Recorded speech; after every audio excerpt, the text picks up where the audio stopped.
Christmas மற்றும் புத்தாண்டு வாழ்த்துக்களை தெரிவித்துக் கொள்கிறேன். நாமும் நம் அருகில் இருக்க மக்களுக்கு உங்களுக்கு இந்த பண்டிகை காலங்கள் உங்களுக்கு ஆசீர்வாதம் உண்டாவதான்னு சொல்லுவோமா? இந்த பண்டிகை காலங்கள், இந்த கிறிஸ்மஸ் காலங்கள், இந்த புது வருடம் உங்களுக்கு ஆசீர்வாதமாக இருக்கும்.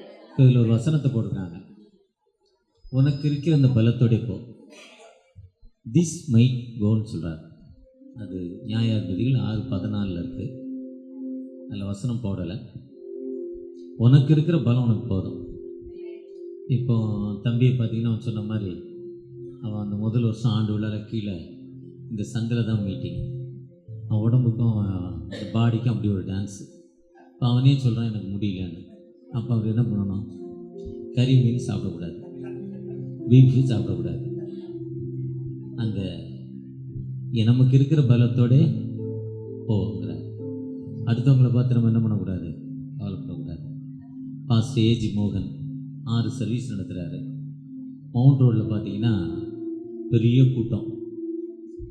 அவர் கிட்டத்தட்ட 2 கிலோமீட்டர் கார் நிற்கிறார். காரை விட்டுட்டு 1 கிலோமீட்டர் நடந்து போகணும், இல்லை 1.5 கிலோமீட்டர் நடந்து போகணும். சைடில் லெஃப்டில் விட்டுருக்காங்க கார். அதே நேரத்தில் வேசார்பூரில் ஒருத்தர் சர்ச்சை வச்சுருக்கிறார். அவரும் அவ்வளோ வருஷமாக வச்சுருக்கார். 4 பேர் தான் அவருக்கு மெம்பர். எத்தனை பேர்? அவரும் கவலைப்படக்கூடாது. உனக்கு இருக்கிற வெயிட்டு அவ்வளோதான். உனக்கு இருக்கிற வெயிட்டுன்னா கத்தட்ட நம்ம எவ்வளோ நேரம் அருமையாக சிஸ்டர் பாடினாங்க, ரொம்ப சிறப்பாக பாடினாங்க. அவங்களுக்கு கொடுத்துருக்காரு ஆசீர்வாதம். ஒருவேளை நமக்கு இருக்கிற பலத்தோட நம்ம எதுக்கும் கவலைப்படக்கூடாது. ஏன்னா இன்றைக்கி இந்த நோட்டீஸில் அருமையாக வசனம் சங்கீதம் 91:14 போடுறது. அவன் என்னிடத்தில் வாஞ்சையாக இருக்கிறபடியா. அந்த வாஞ்சை என்பது அன்பு கூர்ந்தபடியா. திருவிழியத்தில் வாசிங்கன்னா அன்புன்னு சொல்லப்படுது. வாஞ்சைன்னா அன்பு. நம்ம ஆண்டவர்கிட்ட எவ்வளோ அன்பாக இருக்கிறோமோ, லவ் அப்பான் மீ, நீ என்கிட்ட இருக்கிற அன்பை பொறுத்து நான் உன்னை என்ன பண்ணுவேன்? விடுவிப்பேன்னு சொல்கிறார். ரொம்ப ஒரு தெளிவு, ரொம்ப சூப்பர் வசனம். அந்த சங்கீதம் 91 வந்து ரொம்ப சின்ன வயசில் விபிஎஸ்சில் பாடமாக சொல்லக்கூடிய வசனம். அந்த கிளாஸில் சொல்லி ப்ரைஸ் வாங்கணும். ப்ரைஸ் வாங்குறதுக்காக வசனம் படிப்போம். ப்ரைஸ் வாங்குறதுக்காக வசனம், நம்ம தெரிந்து கொள்வதற்காக வசனம் படிக்கலை. அப்படிப்பட்ட சங்கீதம் 91 ரொம்ப ஒரு சிறப்பான ஒரு பகுதி. அதில் 14 தான் இன்றைக்கி ஐயா நோட்டீஸில் போட்டிருக்காங்க. அவன் என்னிடத்தில் வாஞ்சாய் இருக்கிறபடியால், அவனே அன்பாய் இருக்கிறபடியால். திருவிழியத்தில் வாஞ்சைன்னா எனக்கு என்னென்னு புரியல. அப்போ திருவிழியத்தில் லேட்டஸ்ட் டெக்னாலஜி, இப்போ உள்ள மொழிபெயர்ப்பு திருவிவிலியம், அதை வாசித்தா அன்புன்னு சொல்லப்படுறது. இங்கிலீஷில் பார்த்தா லவ். அவர்கிட்ட இருக்க அந்த அன்பு. பொதுவாக கடந்த நாளில் ஐயா ஒரு சத்திரத்தை தேடி இன்னும் ஒரு பாட்டு பாடணும் ஐயா, நீங்கள் வந்து ஜோம் பண்ணணுன்னாங்க. அவரும் 2-3 நாள் காலையில் வந்துடுறேன்னு சொன்னேன். காலையில் எழுந்து என்னால் காலைல 6:30 மணிக்கு எழுந்துருவேன். எத்தனை மணிக்கு படுத்தாலும் 6:30, 6:45, 7, 7:15 எழுந்துருவேன். எழுந்து வாக்கிங் போகாமல் எங்கேயும் போக மாட்டேன். அப்படி ஒரு பழக்கத்துக்கு கொண்டு வந்துட்டேன். அப்படி என்னை ஒரு அடிமையாக்கிட்டேன் வாக்கிங்க்கு. வாக்கிங் முடிச்சுட்டு பார்த்தா ஏதாவது உலக பிரகாரமாக வேலை வந்துக்கிட்டே இருக்கும். ஜஸ்ட்டு ஒரு மணி நேரத்தில் முடிச்சுட்டு வந்து படுத்துடணும்னு நினைப்பேன் 11 மணிக்கு. ஆனால் 12:30 வரை சீட்டை விட்டு அந்த சீட்டை விட்டு இந்த ஏதாவது கெஸ்ட்டு வந்துக்கிட்டே இருப்பாங்க, ஒருத்தர் மாற்றி ஒருத்தர். அவர்த்தி 3 நாள் சொல்லி பார்த்தேன். அவரும் வருவாருன்னு விட்டுட்டார். 2 நாள் ஃபோன் பண்ணல, சரி மறந்துட்டு அவங்களுக்கு தோத்திரம் ஆண்டவர்னு சொல்லிட்டேன். நான் ராத்திரி 12:30 மணிக்கு வந்து நிற்கிறேன். ஒரு மீட்டிங் மீஞ்சூரில் போய் நரிக்குறவுகள் மத்தியில் அந்த மழையினால் அந்த மக்கள் அந்த ரயில்வே பாலம் மேலே இருக்கதா ஒரு எங்கிட்ட வேலை செய்கிற ஒரு சகோதரி சொன்னாங்க. நீங்கள் ஒரு மீட்டிங் அங்கே வந்தீங்க நரிக்குறவுகள் மத்தியில், பாக்கியநாதன்கிற ஒரு பாக்கியநாதன்னா யாரோ ஒரு பாஸ்ட் அங்கே வேலை செய்கிறாரு. அவர் வந்து அங்கே கூப்பிட்டு போனார் என்னைய முன்னால். அந்த மக்கள் சோறு இல்லாமல் அந்த பாலத்து மேலே இருக்காங்கன்னு சொன்ன உடனே அந்த பாஸ்ட்டை காலையில் உடனே வர சொல்லி அன்றைக்கி சாயங்காலமே போனேன் அந்த பகுதிக்கு அந்த மக்களை பார்ப்பதற்கு. கிளம்பி போய்கிட்டு இருந்ததில் ஃபோன் பண்ணுறாரு. ரொம்ப டயர்டாக போகிறேன் ஐயா, நான் உங்களை பார்க்க வந்துடுறேங்கிறார். அதுதான் லவ். அதுதான் என்னது? அன்பு, நேசம். நம்ம எப்படி ஆண்டவர்கிட்ட அன்பு கூறுறோம்ங்கிறது தான் முக்கியம். அன்பு கூறுவே இன்னும் அதிகமாய் ஆராதிப்பே இன்னும் ஆழமாய்.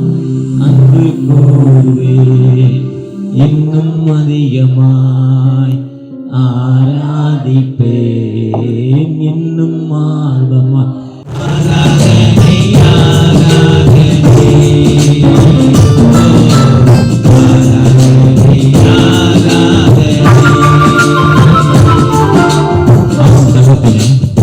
அன்பு கூர்ந்தபடியால் அன்பு பாஸ்டர் தாவீது ஐயா அவருடைய பிள்ளைகளை அப்பா 13 ஆண்டுகள் இந்த ஊழியத்தில் நடத்தி வந்திருக்கீங்கப்பா.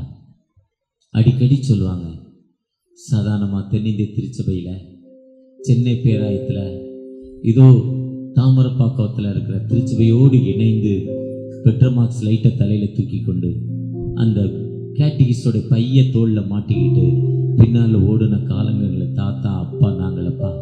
இருந்தாலும் எங்களை ஊழியராக தெரிந்து உம்முடைய நாமத்தை உலகெங்கும் அறிவிப்பதற்கு எங்களை பயன்படுத்தி வருவதற்காக நன்றி என்று நன்றி அறிவிப்பு கூட்டமாய் தகப்பனே அவரிடத்தில் அன்பு கூர்ந்தபடியால் அவற்றில் வாஞ்சையாய் இருந்தபடியால் தகப்பனே ஐயா உம்முடைய நாமத்தை உயர்த்தினபடியால் தகப்பனே உம்முடைய நாமம் உம்முடைய பெயரை தெரிந்து கொண்டபடியால் நீ விடுவிக்கிற ஆண்டவர்.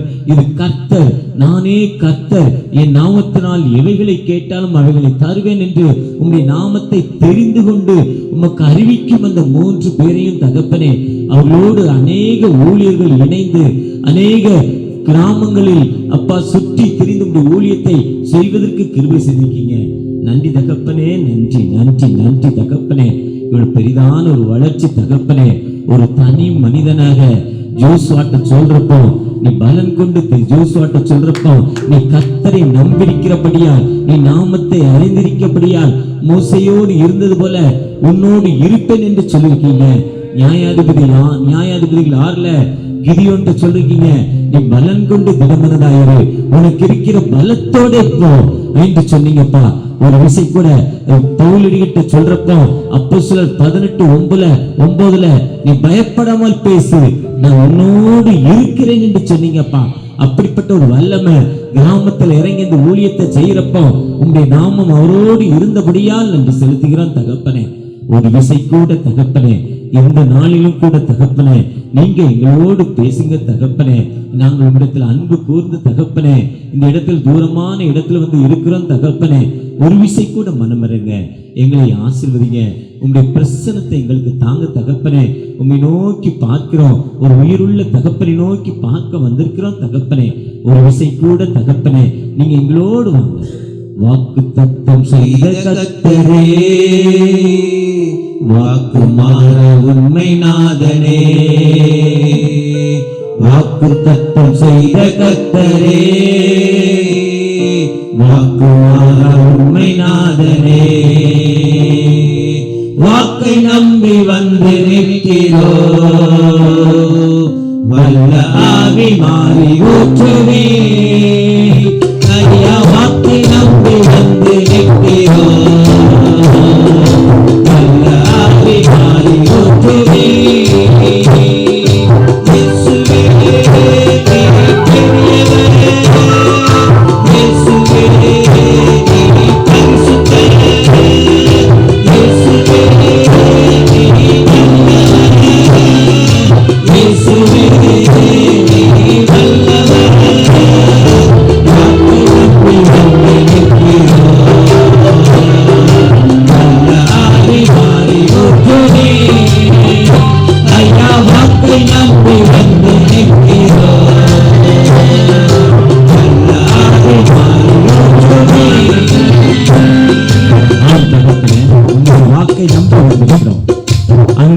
தாவீதோடு வந்த தகப்பனையா எங்களோடு வாங்க.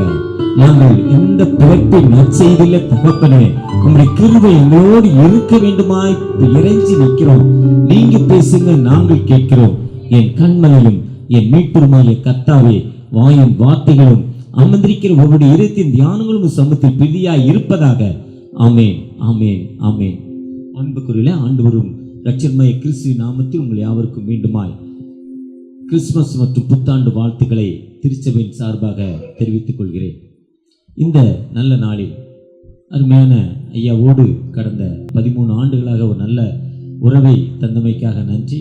இந்த பண்டிகை காலங்களில் இந்த விடுவிக்கும் ஆண்டவர் அவர் இந்த உலகத்தில் வாழும் வந்ததை நோக்கும் இருளில் வாழும் ஜனங்கள் பெரிய வெளிச்சத்தை காண்பதற்காக வந்தார். இருள் யாரெல்லாம் டார்க்ல இருக்காங்களோ, இருட்டான வாழ்வில் இருக்காங்களோ, அந்த மக்களுக்கு விடுதலை கொடுக்கணும். எந்த மனுஷனும் பிரகாசிக்கிற வழி அந்த மெய்யான வழி, என்னை பிரகாசிக்கிற வழி தான் அந்த மெய்யான வழி. ஒருவேளை இங்கேருந்து லைட்டில் பார்த்தா அந்த ஃப்ரண்ட் லைனில் ஒரு தம்பி, வாலிப தம்பி இருக்காரு, வெள்ளைச்சட்டை போட்டிருக்காரு, எவ்வளோ பிரைட்டாக இருக்காரு பாருங்க அந்த வெள்ளைச்சட்டை போட்டதில். அதே மாதிரி நம்மளை ஆண்டவர் என்ன பண்ணுறாரு, பிரைட்டாக வச்சிருக்கணும்னு நினைக்கிறாரு. நம்ம எங்கே போனாலும் பிரைட்டாக இருக்கணும்னு நினைக்கிறார். Light, focus light. எப்படி கருப்பாக என்னைய இந்த கேமராவில் பார்த்தீங்கன்னா என்னுடைய YouTube Reverend D Soundar Pandian போட்டிங்கன்னா எனக்கு மெசேஜ் வரும். மற்றபடி ஜெயன் டிவி, 316 ஜாய் டிவி, நித்தியம் டிவியில் 4 சேனல்லையும் என்னுடைய மெசேஜ் வரும். பார்த்தீங்கன்னா நான் கருப்பான ஆள் ஆனால் வெள்ளையாக தெரிவேன். காரணம் இந்த லைட்டு. இந்த லைட்டுக்கு பவர் அப்படிதான். அதே மாதிரி நம்மளை எங்கே போனாலும் ஆண்டவர் இப்படி அதுக்கு தான் வெள்ளை கொடுத்துருக்காரு.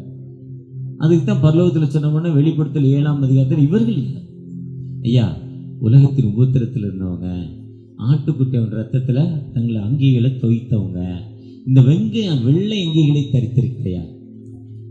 உடம்பு மட்டும் வெள்ளையா இருக்கக்கூடாது, மனசு என்னவா இருக்கணும், வெள்ளையா இருக்கணும். அதுதான் முக்கியம். மனசு வெள்ளையா இல்லைன்னா என்ன பண்ண முடியாது வாழ்க்கையில். எத்தனை வெள்ளை போட்டாலும், எத்தனை பிரசங்கம் பண்ணாலும், எத்தனை சர்ச்சை நடத்தாலும் என்ன பண்ண முடியாது வாழ்க்கையில், முன்னேற முடியாது. எத்தனை மீட்டிங் அட்டன் பண்ணாலும். அப்போ எந்த மனுஷனை பிரகாசிப்பதற்காக அந்த உலகத்தில் வந்தார். அதுதான் இந்த தாவீது ரொம்ப சூப்பர் ஆளு. தாவீது ராஜா சங்கீதம் 90 மோசையின் சங்கீதம். 150 சங்கீதங்களில் ஒரு சங்கீதம் மட்டும் மோசை எழுதப்பட்ட சங்கீதம், மோசையுடைய பாட்டு. அந்த 91 யார் எழுதுனாங்கன்னு சொல்லியிருக்காரு. 91 யார் எழுதுனாங்கன்னு சொல்லியிருக்காரு.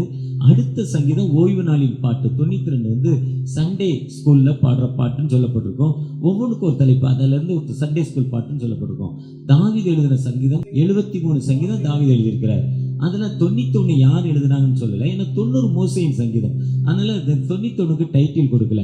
ஆனால் 91 எழுதுறதுக்கு சொல்றப்போ, உன்னதமானவரே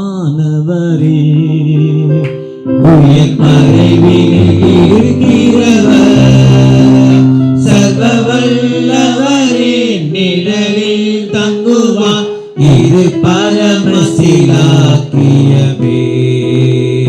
சர்வவல்லவரே நிழலில் தங்குவான், இது பரமசிலாக்கியமே. அவர் சேட்டைக்கு அடைக்கலம் புகவே, தம் சிறகுகளால் மூடுவார். அவர் சேட்டைக்கு அடைக்கலம் புகவே, தம் சிறகுகளால் மூடுவார். இந்த உன்னதமானவரின் மறைவில் இருக்குன்னா மோஸ்ட்லி ஐகான், வானத்தையும் பூமியும் படைத்த ஆண்டவர். அவர் செட்டின் கீழே போய் இருக்கிறது எப்படின்னா, அந்த 21 நாளா 22 நாள் அடை காக்கிற அந்த கோழி குஞ்சுகளை பொறிச்ச உடனே ஒரு 2 நாள் 3 நாள் அந்த ரூம்குள்ளே இருக்கும். அந்த பெட்டிக்குள்ளே வைக்கிற எங்கள் அம்மா பெட்டிக்குள்ளே கீழே தவிடு உமி போட்டு வச்சோடனே அந்த கோழி முட்டை வச்சோன்னா அடை காக்கிற நேரத்தில் அது உட்காந்துரும். அது 2 கையும் வச்சு அதோட ஹீட் அந்த முட்டை மேலே வச்சோடனே 21 நாளா 22 நாளாக தெரியல, அதோட சூடு பட்ட உடனே அந்த முட்டைகள் எல்லாம் வெடித்து குஞ்சாக வந்துடும். இப்போ நம்ம வெள்ளைக்கரு, மஞ்சக்கரு, full boil, half boil, omelette, கலக்கி, அப்புறம் புதுக்கோட்டைக்கு போனால் மாசு, முட்டை மாஸ் உலகத்தில் வேறு எங்கேயுமே கிடைக்காது. புதுக்கோட்டை, திருச்சி புதுக்கோட்டையில் மட்டும்தான் முட்டை மாஸ் கிடைக்கும். அவிச்ச முட்டையை வெட்டி தக்காளி போட்டு அதில் நிறையா பெப்பரு, நிறையா மசாலா போட்டு அப்படி அதை உடையாமல் அப்படி பிரட்டி கொடுப்பான். அந்த முட்டை மாசு புதுக்கோட்டையில் மட்டும்தான், உலகத்தில் வேறு எங்கேயுமே கிடையாது. விழுப்புரத்தில் போனால் கலக்கிம்மா, கலக்கியோ அரைவேக்காடு. விழுப்புரத்தில் அரைவேக்காடு. விழுப்புரத்தில் போனீங்கன்னா இன்னும் அந்த பக்கம் எங்கள் ஊர் சைடில் போனால் கலக்கிங்கிறான். என்னத்தையும் அந்த முட்டையை பரட்டி இரட்டி கொடுக்குறதானா, அந்த முட்டைக்குழுக்கு அந்த குஞ்சு அந்த கோழிக்குள்ளேருந்து வெளியே வந்தோன்னே ஒரு நாள் அந்த ரூம்குள்ளேயே சுத்தம், அடுத்த நாள் வெராண்டாக்கு வரும், அடுத்த நாள் முத்தத்துக்கு வரும், இப்படி பக்கத்தில் வரும், திரும்ப அப்படியே ஸ்டெப்ஸப்பாக தள்ளி போய்கிட்டே இருக்கும். அந்த குஞ்சு அப்படி தள்ளி போய்கிட்டே இருக்கும். அந்த கழுகு எப்பவுமே உயர்ந்த பறவை, உன்னதமான பறவை கழுகு. அது ரொம்ப ஹைட்டாக ரொம்ப உயரமாக பறக்கக்கூடியது, ரொம்ப உயரமாக பறக்கக்கூடியது. ஃப்ரெஷ்ஷாக சாப்பிடணும்னு நினைக்கும், எதையுமே ஃப்ரெஷ்ஷாக சாப்பிடணும்னு நினைக்கும். கண்கள் ரொம்ப சிறியவை, கூச்ச பார்வை கொண்டது, சிறியது. 5 கிலோமீட்டர் தூரத்துக்கு அந்த பார்வை தெரியுமா, லென்ஸு 5 கிலோமீட்டருக்குள்ள வர அந்த பறவை தெரியுமா, அது 5 கிலோமீட்டருக்கு மேலே இருந்து அந்த கண்ணால் அந்த கோழியும் கோழி குஞ்சியும் பார்க்குமா. 3 நாள் 4 நாள் ஆனோடனே அந்த கோழி தூக்கிட்டு போகிற மாதிரி இருக்குமா அந்த குஞ்சு. அப்படி குஞ்சு இருக்கப்போ தள்ளி நிற்கும் பாருங்க, அது 5 கிலோமீட்டருக்கு மேலேருந்து கீழே அப்படியே வருமா. இந்த கோழி என்ன பண்ணும், கக்க தன் அழகால அந்த மண்ணை கிண்டி கிண்டி கிண்டி விடும். அப்போ அதில் இருக்க அந்த விதைகளை எடுத்து அந்த குஞ்சு சாப்பிட சொல்லி சொல்லி கொடுக்கும். அது முதல் நாள் 2 நாள். அப்போ நீங்கள் டேஸ்ட்டாக பார்க்க இந்த வசனத்தை பார்த்தோம், வீட்டில் வளர்க்க கோழியும் குஞ்சியும் பாருங்கள், அப்படி தள்ளி தள்ளி கொடுக்கும். அப்படி தள்ளி கொடுத்து கொஞ்சம் கொஞ்சமாக அப்படி தள்ளி நிற்கிற நேரத்தில் 5 கிலோமீட்டர் தூரத்தில் இருந்து வர கழுகை அதுக்கு கவனிச்சிருமா. அந்த கோழி கீழையும் பார்க்குமா, குஞ்சையும் பார்க்குமா, மேலேயும் ஆபத்து எங்கேருந்து வருதுன்னு பார்க்குமா. ஓன்னு ஒரு சத்தம் கொடுக்குமா. அந்த சத்தம் கொடுக்குறப்போ 2 பறவை 2 அந்த செட்டையை அப்படி விரிக்குமா. அந்த குஞ்சி அந்த கோழியோட சத்தத்தை எப்பெல்லாம் லிசன் பண்ணிக்கிட்டு இருக்கோ, லிசன் பண்ணுற குஞ்சு என்ன ஆகும், தன் தாயின் செட்டை கீழே அப்படியே உட்காந்துக்கிடுமா. அந்த உட்கார்ந்த உடனே அந்த கழுகு ஏமாந்து போகுமா. எது தாயின் சத்தத்துக்கு செவி சாய்க்கலையோ அந்த குஞ்சு என்ன ஆயிரும், அது முடிஞ்சு போச்சு லைஃபு. இதுதான் நாமும் ஆண்டோடைய சத்தத்துக்கு எப்பெல்லாம் செவி கொடுக்குறோமோ, ஆண்டோடைய சட்ட திட்டங்களுக்கு எப்போ கீழ்ப்படுகிறோமோ, இன்று நான் உதிக்கிற கட்டளைகளை நீ கருத்தாய் கை கொள்வாயானால் உலகத்தில் உள்ள சகல ஜாதிகளில் உன்னை மேன்மையாக வைப்பேன்கிறார். ஆண்டோடைய சட்ட திட்டம் எப்பவுமே நம்மோடு நம்ம எப்பவுமே இருக்கிறப்போ உனக்கு வருவதை நான் என்ன பண்ண மாட்டேன், அதை அனுமதிக்க மாட்டேங்கிறாரு. அந்த செட்டைக்குள்ள வந்து இருந்துருவோம். ஆண்டோடைய சட்டத்துக்கு நம்ம எப்போ கீழ்ப்படிலையோ அப்பதான் வேதனை வரும். இதுக்கு எடுத்துக்காட்டு நான் தான். எனக்கு சுகர் வியாதி 35 வருஷமா. எதுக்கு சுகர் வியாதின்னு நான் ஆண்டவர்கிட்ட கேட்டேன். ஏன்னா ஏதோ ஒரு பாஸ்ட் சொல்லி கொடுத்தாரு, சக்கரை வியாதி தானே, ஜோம் பண்ணிட்டு சாப்பிட்டியா சரியாகனார். என்னுடைய குரு மத்தியாசுங்கிற ஒரு பாஸ்ட் சொன்னாரு, நிறைய பேருக்கு தெரியும். ஜோம் பண்ணிட்டு சாப்பிடுங்கன்னாரு. அப்போ நான் நினச்சேன், நம்ம ஜோம் பண்ணுறோம்ல, இவர் பாஸ்ட் ஜோம் பண்ணுறான்னு அவர் நினச்சிக்கிறாருன்னு நான் நினச்சிக்கிட்டு, அவர் சொன்ன ஒரு நாள் எக்மோரில் வச்சு நல்ல பசி நேரம் பட்டர் பிஸ்கட்டும் கேக்கும் அவர் சாப்பிட்றாரு. நான் பட்டர் பிஸ்கட் மட்டும் சாப்பிட்றேன். சூப்பர் கேக்கு எனக்கு வேண்டாங்கிறையோ, ஜோம் பண்ணிட்டு சாப்பிடுங்கண்ணே சரியாகனே, ஜூம் பண்ணால் சரியாகணும் என்னாரு. அடுத்த நாள் வாக்கிங்க ட்ரக் மில்லில் போய்கிட்டு இருக்கப்போ அந்த பாசு சொன்னது ஞாபகம் வந்தது. நானும் ஜபம் தானங்க பண்ணேன், எனக்கு தாங்க கேட்கலன்னு கேட்குறப்போ அப்போ ஆண்டவர் பேசினாரு, நீ ஒரு சாப்பாட்டு பிரியன், எப்படி நான் அந்த குவாலிட்டி எங்கேருந்து முட்டை எங்கெங்கே கிடைக்குன்னு சொல்கிறேன் பாருங்கள். இந்தியாவில் இதே மாதிரி தான் அண்டாம்மா. நார்த் இந்தியாவில் கல்கட்டா ட்ரெயினில் போகிறீங்கன்னா அண்டாம்மா. அண்டான்னா முட்டை. அதை என்ன பண்ணுவான், அவிச்ச முட்டையை வெட்டி பெப்பர் போட்டு ட்ரெயினில் கொடுப்பான். ராத்திரி 12-1 மணிக்கு அதையும் 10 பேர் உட்காந்து சாப்பிட்டுட்டு இருப்பான். இப்படி அந்தந்த ஊரோட டேஸ்ட் எனக்கு தெரிஞ்சு வச்சுருப்பேன். உலகம் முழுவதும் இந்தியா முழுவதும் தெரிஞ்சு வச்சுருக்கிறேன். அந்த அளவுக்கு நான் டேஸ்ட்டு. நீ நிறைய சாப்பிட்டு உனக்கு கொலஸ்ட்ரால் 40 வயசில் செத்து போட ஹார்ட் அட்டாக் அதனால உனக்கு சுகர் வியாதியை கொடுத்தேங்கிறார். கடவுள் ஏன்ட்டு என்ன பேசுகிறாரு, உனக்கு சுகர் வியாதியை கொடுத்தது யார்? இப்போ போன வாரம் போய் கண்ணை டெஸ்ட் பண்ண போனேன். கண்ணில் கொஞ்சம் ப்ராப்ளம். 64 வயசு ஆகிட்டு, நமக்கு 60 வயசு ரிட்டைர்மெண்ட்டு. நிறைய பேர் பார்த்தவங்களாம் நல்ல வேலை செய்கிற, ஓடுற, உனக்கு வயசு என்னன்னு கேட்குறாங்க. இந்த வயசில் இப்படி ஓடி இப்படி வேலை செய்கிறேன்னு பார்க்குறோம். திஷ்டி ஆகிட்டு, வயசாகிட்டு, அதனால் முடியலன்னு நிறையா ஜூஸ் வேறு குடிக்க ஆரம்பிச்சிட்டேன். சத்துக்கு பூஸ்ட்டுக்கு. அப்புறம் அது எல்லாம் ஒரு மாதிரி ஆகிட்டு, ராத்திரி தூக்கம் வரல. எவ்ரி 50 நிமிஷத்துக்கு 45 நிமிஷத்துக்கு யூரின் வர ஆரம்பிச்சிட்டு, கை வலி, கால் வலி, கழுத்து வலி, உடம்புல எல்லா வலியும் வந்துச்சு. ஒருவேளை லாஸ்ட் ஸ்டேஜுங்கிற மாதிரி கூட என்னுடைய எண்ணங்கள் வந்துச்சு. அப்படி ஒரு நாள் ராத்திரி 12:30 மணிக்கு படுத்து தூக்கம் வரல, ஜோம் பண்ணிக்கிட்டே படுத்துருக்கிறேன்.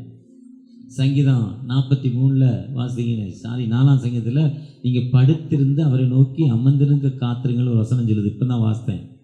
ஜோம் பண்ணுறப்போ ஆண்டவர் பேசினார், காலைல போய் சுகர் செக் பண்ணுனார். அப்படி எண்ணத்தினை கொடுத்தாரு. காலைல போய் செக் பண்ணால் A1C ஒரு மனுஷனுக்கு 6.8 தான் இருக்கணும். எனக்கு 15.8 இருக்குது. ஒரு நாளைக்கு 450 கிலோ சுகர் குறையல, டயட் கண்ட்ரோல் இல்லை. மருமகன் டாக்டர் இப்போட்ட பார்த்து சொல்ல, மாமா தினம் 400 சுகர் மாமா உங்களுக்குங்கிறார். காலையில் செக் பண்ணால் நார்மலாக இருக்கும், ஆனால் மற்ற நேரம் செக் பண்ணுறது இல்லை. நார்மல் தானே, கண்டு தான் சாப்பிட்றது. கண்ணை செக் பண்ணி ரொம்ப நாள் போச்சுன்னா அவர் டாக்டரு இதிலே உங்களுக்கு கேட்ராக்ட் பண்ணணும்னு இருந்துச்சு, உடனே பண்ணணும், 1 லட்ச ரூபான்னாரு. 1 லட்ச ரூபாங்கிறது பிரச்சனை இல்லை, உடனே பண்ணணுங்குதே. அது சொன்ன ஸ்டைலு 30,000 ரூபாயிலேருந்து 1,00,000 ரூபா சொல்லுது. ஸ்டெப்பாக விலை சொல்லுது. அது மாறி 800 2,50,000 ரூபா. அதிலே கொஞ்சம் நல்ல மாடல், அதே நல்ல மாடல், அதே நல்ல மாடல், அப்படி விலைக்கு தகுந்த மாதிரி லென்ஸை சொல்லுது. இல்லை கண்ணுக்கு லென்ஸை இப்படி ஏமாத்துற இந்த அம்மான்னு என் மருமகன் தான் அனுப்புனா, தெரிஞ்ச டாக்டரு, போய் பாருங்க மாமான்னு. அந்த அம்மா எனக்காக 3 மணி நேரம் வெயிட் பண்ணியிருக்கு. சரி மேடம் நாளைக்கு வரேன்ட்டு வந்துட்டேன். அதுக்கு ஒரு ஃபீஸை கட்டிட்டு அதுக்கு ஒரு வேலையை கொடுத்துட்டு தோத்துறோன்ட்டு வந்துட்டு அடுத்த நாள் இன்னொரு ஹாஸ்பிட்டலுக்கு போனேன். யாரையும் திடீர்னு நம்புறது இல்லைண்ணா, என் பழக்கம் அப்படி வியாபாரிங்கிறதில்ல. அவர் இப்படி மேலே கீழே பார்த்தாரு, பார்க்குறதுக்கு ரொம்ப அழகாக இருந்தார். அவரை மாதிரி அழகு இங்கே யாருமே இல்லை, அப்படி ஒரு அழகு இருந்தார். அவர் பார்த்துட்டு வைட்டமின் டேப்லெட் கொடுத்துட்டு இதை சாப்பிட்டு உனக்கு 6 மாதத்தில் சரியாயிரும் போயான்ட்டார். இது என்னடா இதுக்கு மேலே ஒரு ஃப்ராடாக இருக்கு. வைட்டமின் டேப்லெட் அந்த அம்மா சொல்லுது, இவர் இப்படி சொல்கிறாரு. அப்போ நமக்கு ஏதோ ஒரு பெரிய ப்ராப்ளம் இருக்குது. என் மனசு திங்க் பண்ண ஆரம்பிச்சிது. அப்போ நான் ரெகுலராக செக் பண்ணுற டாக்டர்கிட்ட போனேன். அவர்கிட்ட போய் ஐயா அண்ணன் நான் அவர்கிட்ட சொல்லலை, விஷயத்த சொல்லலை. 2வது டாக்டர்கிட்டையும் விஷயத்த சொல்லலை. கண்ணு செக் பண்ண வந்தேன். ஏன் ரொம்ப நாளாக வரல, 2 வருஷமாக வரலன்னார். நீங்கள் இப்போ ராத்திரி திறக்கிறது இல்லை, பகலில் தான் திறக்கிறீங்க, என்னால் முடியல இவ்வளோ தூரம் வரேன்னு. சரி செக் பண்ணிவிட்டு உங்கள் 15 வருஷத்துக்கு முன்னால் உங்களுடைய கண்ணை ஒரு டெஸ்ட் எடுத்து அந்த டெஸ்ட் வச்சுருக்கீங்களான்னாரு. அப்போ தான் ஏதோ பிரச்சனை இருக்குது. அவர் சொன்னேன் இதே மாதிரி செக் பண்ண. அந்த அம்மா சொல்லிச்சு, இவர் இப்படி சொன்னார். அவர் சொன்னார் உங்கள் கண்ணுக்குள்ளே ஒரு சின்ன லென்ஸ் இருக்குது, அதனுடைய அளவு இந்த முடியோட அளவு தான். இந்த முடி எவ்வளவு எம்மோ அந்த தான், அதுலேயும் சின்னது. அது ரிப்பேர் ஆனால் ரிப்பேர் பண்ண முடியாது, மாற்ற முடியாது. ஒன்ஸ் கெட்டுனா அதான் கண்ணு தெரியாமல் ஆகுறது. உங்களுடைய அந்த லென்ஸ் இந்த முடியோட அளவு அதை விட சின்னது. 98 விழுக்காடு கெட்டு போச்சு. உங்களுக்கு எப்படி கண்ணு தெரியுதுன்னு எனக்கு தெரியல. ஆனால் பெரிய கிருபை சார், சுகர் கண்ட்ரோல் பண்ணிக்கோங்கண்ணா. என் மனைவி சொன்னாங்க, இவர் கண்ட்ரோலே கிடையாதுங்க, கட்டுப்பாடே கிடையாதுன்னாரு. நீதிமொழிகள் 23 சொல்லுது. என்ன சொல்லுது? சாப்பாட்டை பார்த்தா தொண்டையில் கத்திய வை. இவர் வைக்க மாட்டேங்காரு. அவர் சொன்னார் இவர் கொண்டு போனாது போக மாட்டேன். அந்த டாக்டர் சொல்கிறார் லாஸ்ட் ஸ்டேஜ் இந்த ரைட் ஐ. ஆனால் ஆண்டவர் பாருங்கள், அவர் வாஞ்சியாக இருக்கிறபடியால் அவரை நம்ம என்ன பண்ணுவார்? அது என்னன்னா அந்த போலி செட்டை தான். அவர் நம்ம அந்த கட்டைகளுக்கு கீழ்ப்படியில. அவர் சொல்கிறார் உனக்கு சுகர் வியாதி ஏன் கொடுத்தேங்கிறாரு. சுகர் வியாதி எதுக்கு கொடுத்தேங்கிறாரு? எல்லாம் சாப்பிட முடியும், சாப்பிட காசு இருக்குது, ஆனால் எதுவுமே சாப்பிடக்கூடாது. ஞாயிற்றுக்கிழமை ஆனால் சிக்கனில் 4 வெரைட்டி எங்கள் வீட்டில் இருக்கும், மட்டனில் 4 வெரைட்டி இருக்கும், சண்டே மதியம். ஆனால் என்ன பண்ணக்கூடாது? இதுதான் மனித வாழ்வு. அவருடைய சத்தத்துக்கு எப்போ கீழ்ப்படுகிறோமோ, உபாகம் 28 சொல்றாரு, நான் உனக்கு இன்று விதிக்கிற கட்டைகளை கருத்தாய் கை கொள்வாயானால் உலகத்தில் உள்ள சகல ஜாதிகள் உன்னை மேன்மையாக வைப்பேன். அதுதான் வாழ்க்கை பயணத்தை ஆரம்பிக்கிறப்போ கர்த்தருக்கு பயந்து அவர் வழிகளை நடக்கிறவனோ. என் கட்டளை நீ யாரு நடக்கிறியோ, நீ நடக்கல, அதனால எனக்கு வேதனை கண்ணீர். இன்னைக்கு பாருங்களேன், இப்போ நான் அட்மிட் ஆகிருக்கணும். காலையில் 3 ஊசி அங்கே இருக்குது, இன்சுலின் 2 போடக்கூடாது, அது சரியில்லைன்னு டாக்டர்கிட்ட சொல்லிட்டேன். நான் டெஸ்ட் பண்ணி பார்த்து சொல்லிட்டேன், எனக்கு நான் தான் டாக்டரு. இன்றைக்கி தெரியாமல் போடக்கூடாது எடுத்து போட்டேன். அந்த 6 மணி நேரம் வேலை செய்யும். 6 மணி நேரம் 500 சுகர் இருந்தாலும் 6 மணி நேரத்தில் நார்மலாக்கும், திரும்ப 500க்கு போயிடும். அந்த இன்சுலினோட தன்மை. அதை போடக்கூடாதுன்னு முடிவு பண்ணதை எடுத்து போட்டுக்கிட்டேன் தெரியாமல். ரெகுலராக போடுற இன்சுலின் சேர்த்த போட்டேன், இதையும் போட்டுக்குவோம், ரெகுலராக போடுறதையும் போட்டுக்கிட்டேன். போட்ட போகிறது தான் ஞாபகம் வந்தது, என்னடா இது இவ்வளவு தகராறாச்சுன்னு நினச்சிக்கிட்டு அங்கேருந்து 10 கிலோமீட்டர் ஃபேக்ட்ரிக்கு போயிட்டேன். சாப்பிட்டுட்டு தான் போகிறேன், சாப்பிடாம போனால் தகராறுன்னு. 15 நிமிடங்களில் இந்த சுகர் லோக்கு வருது. எனக்கு தெரியுது 70 கீழே வந்துட்டுன்னு. புதுன்னு ஓடி வந்தேன். ஒருத்தனை தேடுறான், பிஸ்கட் இருக்காடான்னு. அவன் பிஸ்கட்டு இல்லை வாங்க போகிறான். அவன் வாங்கிட்டு வர 1/2 மணி நேரம் ஆகும். இன்னொருத்தன் வந்தான், 50 2 பாக்கெட் தந்தான். கிச்சனுக்குள்ளே போனேன். அங்கே இருக்க கிச்சனில் சக்கரை 20 கிராம் எடுத்தேன், அள்ளி வாயில் போட்டேன். கிட்டத்தட்ட 1 மணி நேரம் உட்காந்து என் உடம்புலாம் அப்படி கிட்டுன்னு ஆடிடுச்சு. அதுக்கு ஒன்று செத்து போவான் மனுஷன், இல்லைன்னா அட்மிட் பண்ணி சுகர் ஏற அந்த குளுக்கோஸை போடணும், ஒரு 3 நாள் ரெஸ்ட் எடுக்கணும். இதுதான் தன்மை. ஆனால் எப்பவுமே ஆண்டவரை நோக்கி காத்திருக்கிறவர்கள் கழுதைகளை போல செட்டுகளை அடைந்து மேலோக்கி போவாங்கன்னு வேதம் சொல்லி. நீங்களும் நானும் சத்தியம் நமக்கு கொடுக்கப்பட்டிருக்கு. கொடுக்கப்பட்ட சத்தியத்தை கீழ்ப்படிந்து நடந்து பாருங்க. இன்னைக்கு வீட்டில் போய் நீங்கள் ஜெபம் பண்ணுங்க. எனக்கு இன்னும் வேதனை இருக்குங்க, எனக்கு வயத்தில் இப்படி ஒரு வேதனை இருக்குங்க, அந்த வேதனை எனக்கு சரி பண்ணி தாங்க தகப்பனே நீங்கள் பேசுங்க. ஆண்டவர் உங்களோடு பேசுவார். ரெவரண்ட் சவுந்தரபாண்டியனோடு இல்லை, பாஸ்டர் தாவீது ஐயாவோடு இல்லை, டேவிட் கார்த்திகேயனோட இல்லை, சகரியாவோடு இல்லை, எல்லாரோட இருக்கு. ஆண்டோடைய சத்தத்துக்கு கீழ்ப்படியலைன்னா யாருமே என்ன பண்ண முடியாது. சத்தத்துக்கு என்ன பண்ணணும்? பிரசங்கம் பண்ணுறாள் சத்தியத்துக்கு கீழ்ப்பண்ண என்னவா? அவுட் ஆயிடுவான். எப்பெல்லாம் ஆண்டோடைய சத்தத்துக்கு கீழ்ப்படுகிறோமோ அதுதான் அவர் சொல்றார், அவன் என்னிடத்தில் வாஞ்சியாய் இருக்கிறபடியா. அது சொல்றார், அன்பு கூர்ந்தபடியால். திருவிழியத்தில் வாசிங்கன்னா அன்பு கூர்ந்தபடியால் சொல்றார். அவன் அன்பு கூர்ந்தபடியால், லவ் அப்பான் மீ. ஆண்டவற்றை நீங்க அன்பு கூறுறப்போ அதிதின் காலத்தில் நேர்த்தியாய் செய்திருக்கிறேன். எனக்கு கொரோனா வந்தாலும் 35 வருஷம் சுகரு, ஆனால் எனக்கு என்ன பண்ணலை, கொரோனா வரலை. சுகர் வியாதிக்கு தான் கொரோனா அதிகம் வரும்னுவாங்க, எதிர்ப்பு சக்தி உடம்புல இல்லைன்னு. ஆனால் ஆண்டோடைய திட்டம் நான் இவ்வளோ நாள் இருக்கணும்னு ஆண்டவர் சொல்லியிருக்கிறார். நீ எத்தனை நிமிஷம், எத்தனை செகண்டு, எத்தனை மணி நேரம், எத்தனை நாள்லாம் எனக்கு தெரியாது. அவருடைய திட்டத்தை மீறி என்ன பண்ண முடியாது. லாரி மோதினாலும் இனி என்ன பண்ண முடியாது, ட்ரெயின் மோதினாலும் என்ன பண்ண முடியாது, மலையிலேருந்து கீழே குதிச்சாலும் என்ன பண்ண முடியாது. உன்னை தொடுகிறவன் என் கண்மணியை. இதுதான் இந்த கண்ணுக்கு சொன்னோன்னே ஜெபம் பண்ணேன். உமக்கு சித்தனா என்ன பண்ணுங்க. இப்போ ஒரு 15 நாள் 22 ஒரு மாதம் எடுத்து ஆகுது. ஆண்டவர் ஒரு நார்மல் ஒரு மனிதனாக தந்திருக்கிறார். Diet control. எண்ணெயில் பார்த்தா 3 எண்ணெய் குடிப்பேன், அரை வேக்காடுகளுக்கு எதாவது சாப்பிடுவேன். ஏன்னா அந்த வழுக்கு அவ்வளோ டேஸ்ட்டு. ஆனால் சுகரு 600க்கு 700க்கு போயிடும். இதுதான் மனித தன்மை.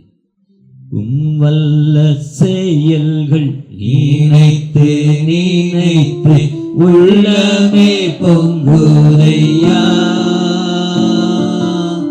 ஆராதனை.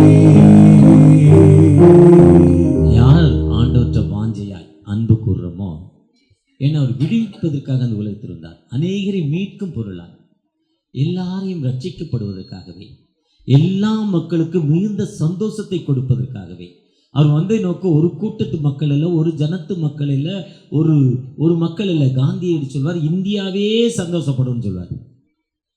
பாபே அம்பேத்கர் ஐயா சொல்லுவாங்க, ஒரு கூட்ட மக்கள் சந்தோஷத்தை மட்டும் பேசுவார். காந்தியடிகளுக்கும் அம்பேத்கருக்குள்ள டிஃப்ரெண்ட் தான். எல்லா மக்களும் இந்திய மக்கள் பார் காந்தியடிகள். ஆனால் அம்பேத்கர் சொல்ல, என் மக்கள் நசுக்கப்பட்டிருக்காங்க, அவங்களுக்கு தான் விடுதலை பார். ஆனால் இயேசு வந்ததின் நோக்கம் எல்லா மக்களுக்கும் விடுதலை கொடுப்பது. ஒரு கூட்ட மக்களுக்கு அல்ல, பணக்காரனுக்கு மட்டுமல்ல. எப்படின்னா, கொஞ்ச நேரத்துக்கு ஒரு வாட்ஸ்அப்பில் என்ன மெசேஜ் சொல்லலான்னு பகலில் எழுதலை, அந்த மெசேஜை நேற்று எழுதலை, சில வேலைகள். அப்போ ஒரு வாட்ஸ்அப்பில் ஒரு செய்தி அந்த காதில் மாட்டிக்கிட்டு கேட்டேன், என்ன சொல்லலாம். அப்போ சைனாவில் நடந்த ஒரு சம்பவம். ஒரு குஷ்டரோகி இருந்தால், சைனாவில் குஷ்டரோகின்னா ஷூட் பண்ணிடுவாங்களாம், வச்சிருக்க மாட்டாங்களாம். அந்த கொரோனா வந்தோடனே ஒரு வீட்டில் 5 பேர் கொரோனா வந்தோடனே வீடே ஃபைட் பண்ணாங்கன்னு நம்ம பேப்பரில் பார்த்தோம். கொரோனா காலங்களில் சைனாவை பற்றி தெரிகிறப்ப. ஏன்னா அது வந்து ஒரு கம்யூனிஸ்ட் நாடு, அது கம்யூனிஸ்ட் நாடு. கம்யூனிஸ்ட் வரும்னா அங்கே இங்கிலாந்து மிஷன் இருக்குது. அப்போவே அவங்க குணம் அப்படிதான், குஷ்டரோகி ஷூட் பண்ணிடுவாங்களாம். வழியில் இந்த ஒரு குஷ்டரோகி ஒரு போலீஸ்கார் பிடிச்சிட்டு போய் இங்கிலாந்து மிஷன் ஹாஸ்பிட்டலுக்கு கூப்பிட்டு போகிறாரு. அங்கே போய் செக் பண்ணுறாங்க. அந்த டாக்டர் செக் பண்ணுறாரு. செக் பண்ணிவிட்டு வந்து சொல்கிறார், நீங்கள் கூட்டிகிட்டு வந்த மனிதனுக்கு குஷ்டம்தான், நமது நாட்டு சட்டம் அவனை ஒரு காட்டு பகுதியில் கொண்டு போய் ஷூட் பண்ணணும். ஆனால் நீங்கள் அவனை ஷூட் பண்ண வேண்டாம், நான் அவனுக்கு தனி ரூம் வச்சுருக்கிறேன், தனி ரூம் வச்சு அவனுக்கு நல்ல சுகத்தை கொடுக்குறேன், கொடுக்க என்னால் முடியும், அவனுக்கு அந்த ட்ரீட்மெண்ட் கொடுத்து சுகம் கொடுக்க முடியும். அதனால் நீங்கள் தயவு செஞ்சு நான் உங்கள் கூட அனுப்பலை, நான் அவனை வந்து சரி பண்ணுறேன்னு சொன்னார். இயேசு இந்த உலகத்தில் வந்த நோக்கமே, இருளில் வாழும் ஜனங்கள் யாரும் இருட்டலாம் டார்க்னா யார் முகம் யாருக்கும் தெரியாது. கைவிடப்பட்ட மக்களுக்கு விடுதலை கொடுப்பதற்காக அந்த உலகத்துக்கு வந்தார். அந்த மார்க் 10ஆம் அதிகாரத்தில் தாவீதின் குமாரனே எனக்கு இறங்கும் என்று ஒரு மனிதன் அழைக்கிறார். தாவீதின் குமார், son of David, please help me. சத்தம் போடுறார், இன்னும் சத்தம் போடுறார், இன்னும் அதிகமாக சத்தம் போடுறார். மத்தேயு 15ஆம் அதிகாரத்தில் கானானிய பெண், தாவீதின் குமாரனே என் மகன் கொடிய வேதனையால் அவஸ்தைப்படுறான். இன்னொரு அப்பா வந்து தன் மகன், என் மகனுக்கு ஒரு வியாதி வருது, வர்றப்ப அவன் நுர தழுது, ஃபிக்ஸ் வருது, நெருப்பில் போய் விழுந்துறான், தயவு செய்து விடுதலை கொடுங்க, நான் அன்பு கூர்ந்து வந்தேன். அன்பு கூர்ந்து நின்றப்ப அவர் பெரிய அதுக்கு தலைமுடியை பிடிச்சு செருப்பை கழட்டி அடிச்சு வயத்தில் மிடிச்சு பிசாசை போன்னுலாம் சொன்னாரா? சொல்லவே இல்லை. அது சொல்றவனும் பாஸ்டர் கிடையாது, சொல்றவனும் பாஸ்டர் கிடையாது. தூரமானார், டெவில பார்த்து சொன்னா நீ போப்பான்னு. மார்க் 5ஆம் அதில் லேவியனை பார்த்து போப்பான்னு போயிட்டு. இதுதான் பவர். யார் அவரை நோக்கி பார்த்து அன்பு கூர்ந்து கூப்பிட்றோமோ, நீங்கள் என்ன வியாதி, என்ன துன்பம், என்ன பிரச்சனையில் வந்தாலும், கேன்சர் வியாதியாக இருக்கலாம், எய்ட்ஸ் வியாதியாக இருக்கலாம், விசி ஆஸ்மா ட்ரபிள், டிபியாக இருக்கலாம். உங்களுக்கு இருமல் வந்து அந்த இருமல் காற்று என் மேலே பார்த்தா எனக்கு இருமல் வந்துடும், அது எனக்கு டிபியாக மாறிடும். அப்படிப்பட்ட வியாதியாக இருக்கலாம். அதுதான் அந்த டிபி வியாதிக்கு தாம்பரத்தில் அந்த மலையோரமாக தனியாக சானிட்டோரியம், அந்த குரோம்பேட்டைக்கும் தாம்பரத்துக்கும் இடையில மலையில் தனியாக கொண்டு இந்த டிபி வியாதிக்காரங்களை வச்சுருக்காங்க. யாரெல்லாம் அப்படி இருந்தாங்களோ அந்த மக்கள், தகப்பனே எனக்கு இறங்குன்னு கேட்குறப்போ விடுதலை கொடுக்கும் ஆண்டவர். ஒருவேளை இந்த உலகத்தில் இப்போ latest technology, passport, fried rice, அவங்க கூட கல்யாணம் பண்ணி 3ஆம் நாள் போய் அட்மிட் ஆகிட்டாங்க. ஃப்ரைட் ரைஸாக தான் இருக்கும். உண்மையா? ஃப்ரைட் ரைஸ் தான். அந்த அரவை கடிச்சாப்பாடு. Stone problem, latest technology, latest north Indian உணவு. அவன் கிளைமேட்டுக்கு ஒத்து வரும், நம்ம கிளைமேட்டுக்கு அது என்ன ஆகாது, ஆகாது. இந்த லேட்டஸ்ட் டெக்னாலஜி அந்த ஸ்டோன் ப்ராப்ளத்தில் இருக்கலாம். இருக்கிறப்போ நீங்கள் நோக்கி அழைக்கிறப்போ, தகப்பனே அந்த இடத்துல கை வைக்கிறேன் நீங்கள் சொல்லி ஜெபம் பண்ணி பாருங்கள். அந்த ஆண்டவர் விடுதலை கொடுக்கும் ஆண்டவர். அந்த ஆண்டவர்கிட்ட அன்பு பண்ணபடியா உங்களுக்கு விடுதலை கொடுக்க ஆயத்தமாகிறார். அந்த ஸ்டோன் ப்ராப்ளத்தில் இருக்கிறப்போ, ப்ரெஷர் நல்லா இருக்கிறேன் ஐயா, தைராய்டு வியாதியில் இருக்கிறேன், எனக்கு நீங்கள் விடுதலை தாங்க. ஏதோ ஒரு மனுஷன் பைய தூக்கிட்டு வந்தார், தாவீது ஐயா ஏதோ ஒருத்தரை பார்த்து காசு வாங்குறதுக்கு ஏதோ ஒன்று அவரை புகழ்ந்தாரு, இது என்னெல்லாம் இல்லைன்னு சொல்ல நீங்கள் நினைக்காதீங்க. அன்புக்குள்ளே அதெல்லாம் இல்லைங்க. உண்மையா நீங்க ஆண்டவரை நோக்கி கூப்பிடுறப்போ, அந்த அன்புக்குரியப்போ ஆண்டவர் சொல்றார் சங்கீதம் 4:3, தமக்கு பக்தி வைராக்கியம் உள்ள, தமக்கு பக்தி உள்ளவனை தமக்காக தெரிந்து கொண்டார். 4:3 சொல்றார். நீங்க திருவிழியத்தில் படிச்சீங்கன்னா தமக்கு அன்பானவன் ஆண்டவர் தெரிந்தெடுத்திருக்கிறார். பக்தினா என்னன்னு கேட்டேன்.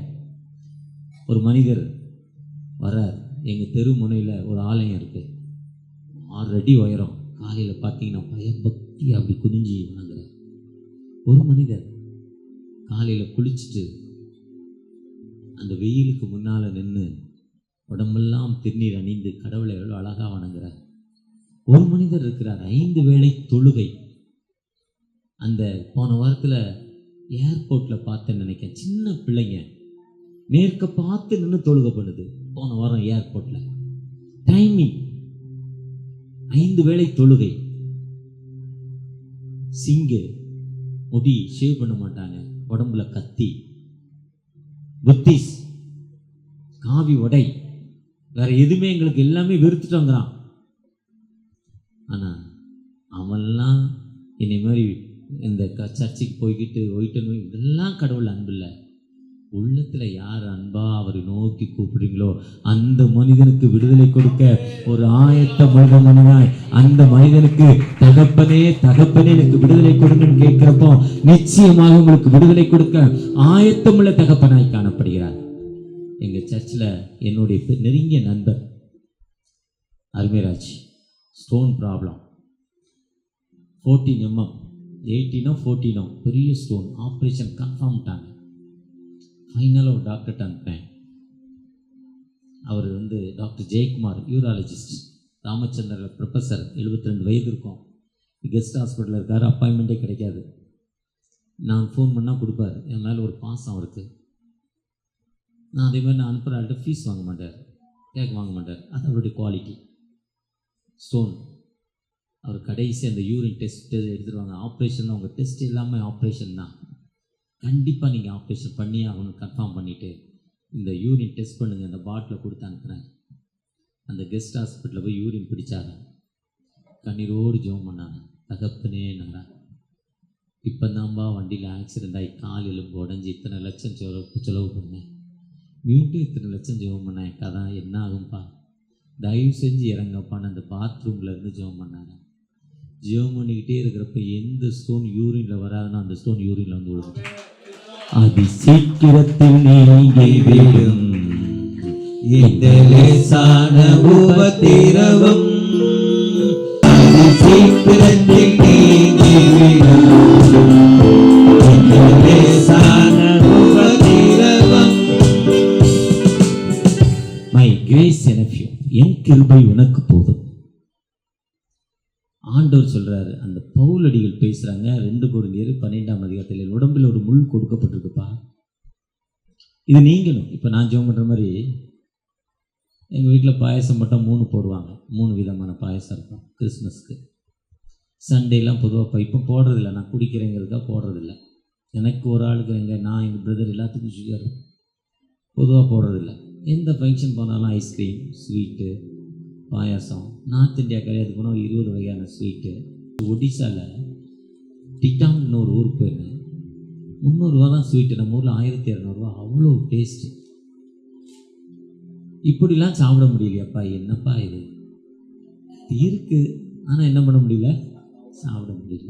இதுதான் என் நிலைமை. இப்படி நான் பவுலை போல ஜெபம் பண்ணுறப்போ என் கிருபை, அந்த பவுல் அழகாக ஜெபம் பண்ணுறேன். ஒருவேளை இதுதான் நம்ம மனிதனுடைய தன்மை. அப்போ நாம் ஹெலன் கில்லருங்கிற ஒரு அம்மா சொல்கிறாங்க, அந்த அம்மாவுக்கு ஒரு வியாதி வந்துருச்சு. அந்த வியாதி நிமித்தம் அவங்கள ஓரமாக விட்டாங்க. ஓரமாக விட்டோன்னே ஒரு டாக்டர்கிட்ட போகிறாங்க. டாக்டர்கிட்ட போனால் அந்த அம்மா சொல்கிறாங்க, நீ ஏன் கவலைப்படாத, நீ போய் மற்றவங்களுக்கு ஆண்டவருடைய வார்த்தையை உனக்கு நேரம் கிடைக்கிறப்ப சொல்கிறப்போ உனக்கு அந்த அம்மா ஹெலன் கில்லருக்கு திடீர்னு செவிடாயிடுச்சா, கண்ணு தெரியலையே. அப்போ அந்த முடியாத மக்கள்கிட்ட போய் அந்த அம்மா உதவி செய்கிறாங்க. ஹெலன் கில்லர் ஒரு மிஷனரி. இதே மாதிரி உனக்கு ஆண்டவர் என்ன கொடுத்தாரோ அந்த திறமையை நீ பயன்படுத்துன்னு சொல்லி கொடுத்தாங்களாம். ஒருவேளை இதுதான் ஆண்டவர் சொல்கிறாரு, அந்த சங்கீதம் 91 அவன் என்னிடத்தில் வாஞ்சியாக இருந்தபடியால் என்னிடத்தில் அன்பு கூர்ந்தபடியால், அதை சொல்லிட்டு அடுத்து சொல்கிறாரு, என் நாமத்தை அவன் அறிந்திருக்கு. அவருடைய நாமம் என்ன?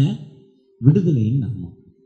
அப்படி நாமம் இது என் நாமம், நானே கர்த்தர், என்ன இல்லாமல் ஒருவருமே இல்லை, என்ன இல்லாமல் அந்த உலகத்தில் ரட்சிகர் இல்லை. யோவான் 14 சொல்றார், நானே வழியும், என் நாமத்தினால் எவைகளை கேட்டாலும் நானே நல்ல மேய்ப்பன். யோவான் 10 சொல்ற, ஐ ஆம் தி குட் ஷெப்பர்ட், நான் ஒருவர் தான் கர்த்தர். அந்த நாமத்தை நம்ம எப்பவுமே தெரிந்தெடுத்திருக்கிறப்போ அவர் என்னை நேர்த்தியான வழியில், சரியான வழியில் நடத்தி செல்வாங்கிற நம்பிக்கை அவர் மேலே வரணும். அந்த நம்பிக்கையோடு வர்றப்ப அழகா சொல்றாங்க, ஏசாயா 43:13, நானே உங்கள் பரிசுத்தராகிய கர்த்தர், நான் இஸ்ரவேலின் மீட்பருங்கிறார். 40:18 இப்படி இருக்க தேவனை யாருக்கு ஒப்பிடுவீர்கள், என் சாயலை யாருக்கு ஒப்பிடுவீர்கள் சொல்றார்.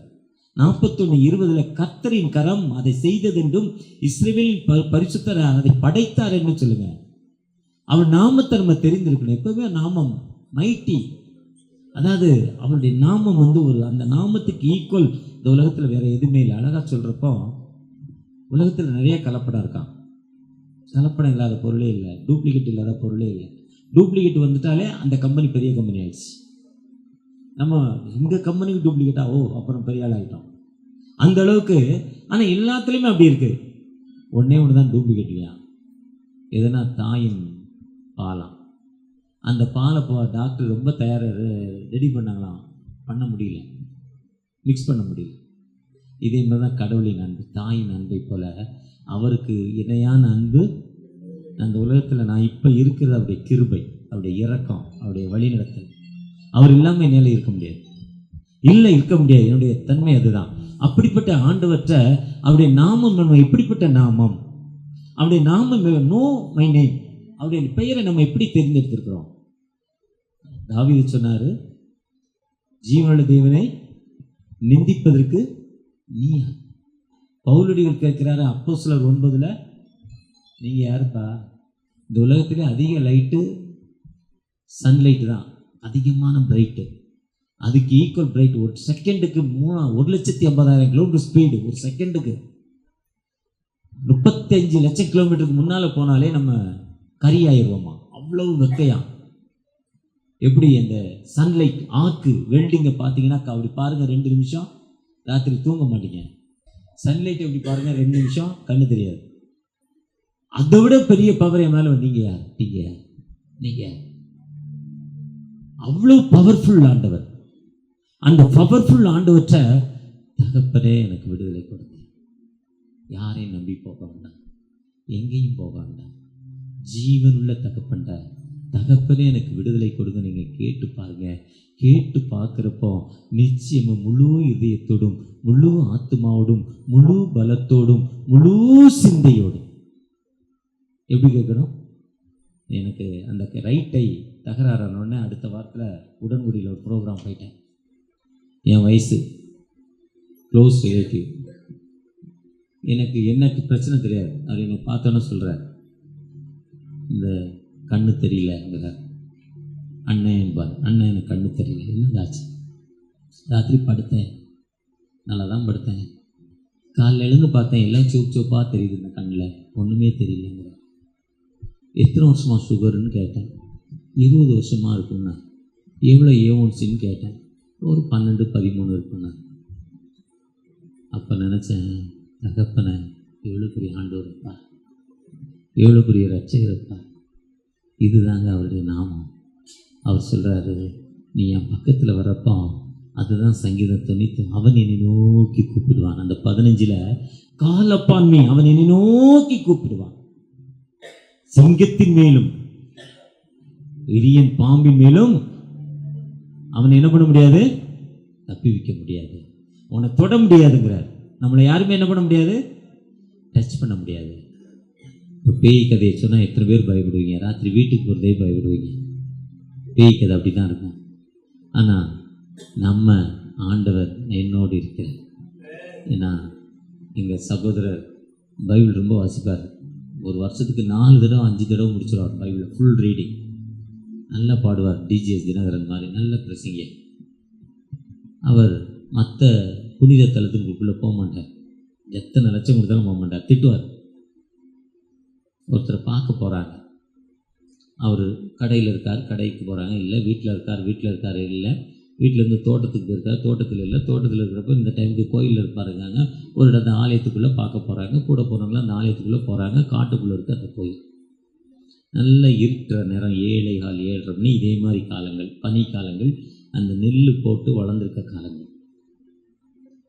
நான் வரலங்க உள்ளன்ட்டு அவங்க போயிட்டாங்க. அவங்க போகிறோன்னு ஓரமாக போய் யூரின் பாஸ் பண்ண போகிறாரு. ஒரு இடத்துல காலை வைக்கிறார், கால் வழுக்குது. பெரிய பாம்பு கால் மிதிக்கிறார். அவரை விட்டு போயிடுச்சு. அந்த கோயிலுக்கு சொந்தமான பாம்பு. அப்படியே உடம்பெல்லாம் அவருக்கு வேர்த்து, அதை கடிச்சிச்சுன்னா ஸ்பாட் அவுட்டு. ஆனால் அவர் என்ன பண்ணலை? தொட முடியாது. இதுதான் அவருடைய நாமம். அது ஏன்னா அதுதான் யார் நாமம்?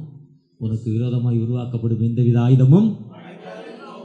அதை நினச்சி தான் தாவீது சொல்கிறார், ஜீவனுள்ள தேவன், நீ பட்டயத்தோடும் ஈட்டியோடும் வருகிறாய், நானோ கர்த்தரி நாமத்தினால் வருகிறேன். the name of the Jesus, the name of the Lord. அவருடைய நாமம் என்கிட்ட இருக்கு. அந்த நேம் நம்மகிட்ட இருக்கு. அந்த நேம் நம்மகிட்ட இருக்கிறப்போ வியாதியை பற்றியோ, கடன் பிரச்சனை பற்றியோ, வாழ்க்கையில குடும்பத்தில் புருஷனுக்கு கணவன் மனைவிக்கு உள்ள பிரச்சனையை பற்றியோ பயப்பட வேண்டாம். கர்த்தருடைய நாமத்துக்கு ஒப்பு கொடுக்கிறப்போ, ஒப்பு கொடுத்து நீங்க ஜெபம் பண்றப்போ, அந்த சட்டத்திட்டங்களுக்கு கீழ்ப்படிங்க. ஆண்டவர் எல்லா நிலையிலும் உங்களை உயர்த்தும். அந்த உயிருள்ள ஆண்டவர் நம்மோடு கடந்து வந்திருக்கிறார். அவரை நோக்கி பார்த்த முகங்கள் ஒரு காலம் வெட்கப்பட்டு போனதில்லை. ஒரு விசை கூட தகப்பனை எனக்கு அந்த விடுதலை தாங்க, அந்த நாமம் எங்களுக்கு தாங்க. தகப்பனை நோக்கி பார்ப்போமா? கர்த்த நாமம் புகழிடவே கருத்தோடு துதித்திடுவே. சங்கீதம் 91:14. அவன் என்னிடத்தில் அன்பு கூர்ந்தபடியால், அவன் என் பெயரை தெரிந்தபடியால் நான் அவரை விடுவிப்பேன்னு சொன்னீங்கப்பா. உம்முடைய ஜனம் பிதா குமாரன் பரிசுத்த ஆவியினால் ஞானஸ்தானம் வாங்கியிருக்கப்பா. உம்முடைய பெயரில் எங்கள் நெற்றியில் அடையாளத்தை போட்டிருக்கப்பா. ஒரு விசை கூட மனமருங்க. என்னுடைய பலவீனங்கள் உண்டுப்பா, சோர்வுகள் உண்டு, ஒரு விதமான பேக் பெயின்பா, இடுப்பு தேய்வுன்னு சொல்லி டாக்டர் சொல்லிட்டாங்க. பெல்ட் போடணுங்கிறாங்க. பெல்ட் போட்டால் என்னால் நடக்க முடியல, உட்கார முடியலப்பா, வேலை செஞ்சாதான் உணவுங்கிற நிலைமையில் இருக்கிறோம்.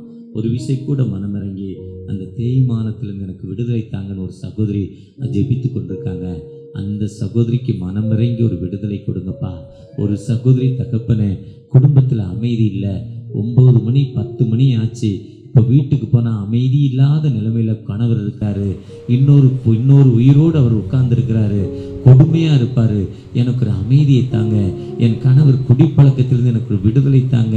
ஏக்கத்தோடு ஜெபிக்கிற அந்த அன்பு சகோதரிக்காக தகப்பனே, ஒரு சகோதரனப்பா படிக்க முடியல, அமைதி இல்லாத வாழ்வு, எனக்கு விடுதலை இல்லை, ஏக்கத்தோடு ஜெபிக்கிற அந்த அன்பு மகளுக்காக தகப்பனே, ஒரு விசை கூட எத்தனையோ வியாதியின் மத்தியில எத்தனை வயது வரை எனக்கு சுகம் தந்திருக்கீங்க, பலன் தந்திருக்கீங்க, ஆனா இன்னைக்கு எனக்கு விசுவாசம் ரொம்ப கம்மியா இருக்குப்பா, என்னுடைய விசுவாசத்தை கூட்டி தாங்க தகப்பனேன்னு ஏக்கத்தோடு ஜெபிக்கிற அந்த அன்பு சகோதரிய தகப்பனே, ஒரு விசை கூட மனமிறங்கி ஒரு விடுதலை கொடுங்க. உங்களுடைய கிருபையை தாங்க, உங்களுடைய இரக்கத்தை தாங்க. இந்த 13 ஆண்டுகள் கடந்து வந்த இந்த திருச்சபையில தகப்பனே, அடுத்த ஆண்டுல முழுமை பெற்ற திருச்சபையாய் இதை நாங்கள் பிரதிஷ்டை செய்ய தகப்பனே, உங்களுடைய நாமம் இதுக்குள்ள வரட்டும் தகப்பனே, உங்களுடைய கிருபை இதுக்குள்ள வரட்டும் தகப்பனே. அதோ ஒரு சகோதரி ஜெபித்து ஒரு கம்பி கொடுக்கிறேன்னு கிட்டத்தட்ட எவ்வளோ பேர் கொடுத்தாங்கன்னு சொல்றப்போ எவ்வளவு அற்புதம் தகப்பனே. கொடுத்த ஒவ்வொரு மக்களையும் பிளஸ் பண்ணுங்கப்பா. நீங்க 100 ஆசீர்வதிங்க. இப்பொழுது கொடுப்பதாக வாக்கு கொடுத்து வாக்கை நினைத்து மனதில் ஜெபித்துக் கொண்டிருக்கிற அன்பு பிள்ளைகளுக்காக என்னுடைய இந்த வியாதி நீங்குமானால் இந்த திருச்சபைக்கு என் மருத்துவ செலவு அப்படியே நான் கொடுக்கிறேன்னு ஒரு சகோதரி ஜெபிக்கிறாங்கப்பா.